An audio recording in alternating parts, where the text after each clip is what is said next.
10 humanitaires ont été tués lors de l'interception de la flottille de la paix par des commandos israéliens au large de la bande de Gaza. L'armée israélienne tente de justifier ce fiasco. Elle explique que ces hommes ont été confrontés à une forte résistance au moment de l'arraisonnement des 6 bateaux. Israël avait promis d'empêcher ces navires chargés d'aide d'atteindre le territoire palestinien sous blocus. Alors Gallagher Fenwick est avec nous en direct du port israélien d'Asdod. Bonjour Gallagher. Est-ce que vous pouvez nous dire si les navires des militants pro-palestiniens sont arrivés? Ouais, écoutez, ils sont juste en train d'arriver, à quelques minutes de l'arraisonnement, donc c'est vraiment imminent. Ça, c'est selon le journal israélien Haaretz, un des principaux quotidiens israéliens, donc qui affirme que les bateaux sont en train d'arriver. Depuis l'endroit où nous nous trouvons avec l'ensemble de la presse internationale, il est très difficile de voir si ces bateaux sont effectivement à quai ou en train d'arriver, tout simplement à cause de la topographie, à cause de la façon dont le port est positionné. C'est un énorme port, donc ce n'est pas facile pour l'instant. Je n'arrive pas à voir les bateaux, mais encore une fois, le site internet Haaretz affirme qu'ils sont en train d'arriver. Ensuite, il y a beaucoup de questions sur l'état de santé, comme je vous l'ai dit dans une édition précédente, sur l'état de santé de Raed Salah, chef des radicaux de la branche nord du mouvement islamique israélien, l'équivalent du Hamas chez les arabo-israéliens, si vous voulez. Certaines personnes parlent de blessures graves, sérieuses. On ne sait pas s'il est à bord des bateaux, on ne sait pas s'il a été transporté vers un hôpital afin d'être soigné, mais toujours est-il que si jamais il venait à décéder, cela aurait des conséquences évidentes ici en Israël, voire un possible embrasement, car c'est une figure charismatique et associée aux troubles qu'il y a eu récemment et par le passé autour de la mosquée d'Al-Aqsa. On a toujours des bilans contradictoires, 10 à 19 morts selon les sources. Est-ce que vous avez davantage d'informations, Gallagher ? Non, toujours ces mêmes chiffres qui sont répétés par l'armée israélienne, qui est incapable pour le moment de donner un chiffre précis. La fourchette est toujours la même, vous l'avez donné, entre 10 et 20 morts du côté des activistes palestiniens. Pareil, toujours de 30 à 50 blessés du côté des activistes pro-palestiniens. Et puis, côté israélien, toujours c'est 6 blessés, 4 légers et 2 modérés. Voilà, ce sont les toutes dernières informations sur ce bilan qui devrait, en principe, qui ne devrait pas s'alourdir. Alors, on va tout de suite écouter Gallagher, ce que dit l'armée israélienne, comment elle justifie ce bilan avec la réaction de la porte-parole de l'armée. Les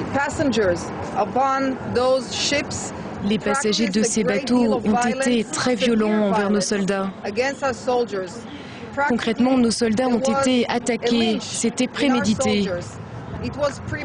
Les passagers avaient sur eux des objets métalliques pointus. Ils avaient des armes de différents types. Des coups ont été tirés sur nos forces. La conséquence, c'est que 6 de nos soldats ont été blessés. Et nous savons aussi que 10 passagers ont été tués à la suite de ce violent affrontement. Et les autorités, Gallagher, on le voit bien, cherchent à limiter l'impact médiatique et diplomatique de cette opération. Ça va quand même être extrêmement compliqué.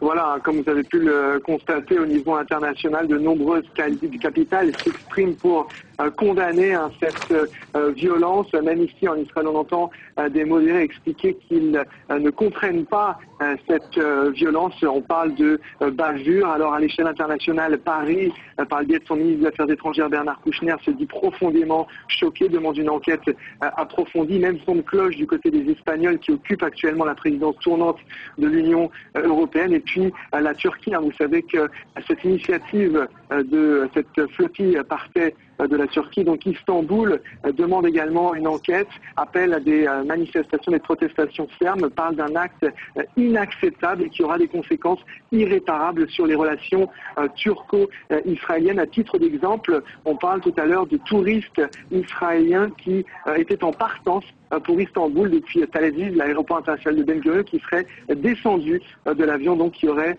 préféré ne pas partir pour la Turquie. Merci Gallagher, et vous avez évoqué les réactions de la classe politique israélienne. On va tout de suite écouter Daniel Ben-Simon, qui est député travailliste. Il était l'invité d'une précédente édition. Il nous livre sa réaction. Écoutez.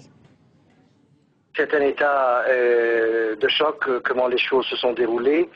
et du fait qu'une opération qui devait être pacifiste s'est dégénérée en tragédie humaine. Et je dois dire que c'est triste sur tous les points, et ça risque de nous rejeter en arrière les relations israélo-palestiniennes. On était sur le bon point de démarrer ou de redémarrer, surtout à la suite de la rencontre de M. Netanyahu et M. Obama demain, qui risque d'être annulée.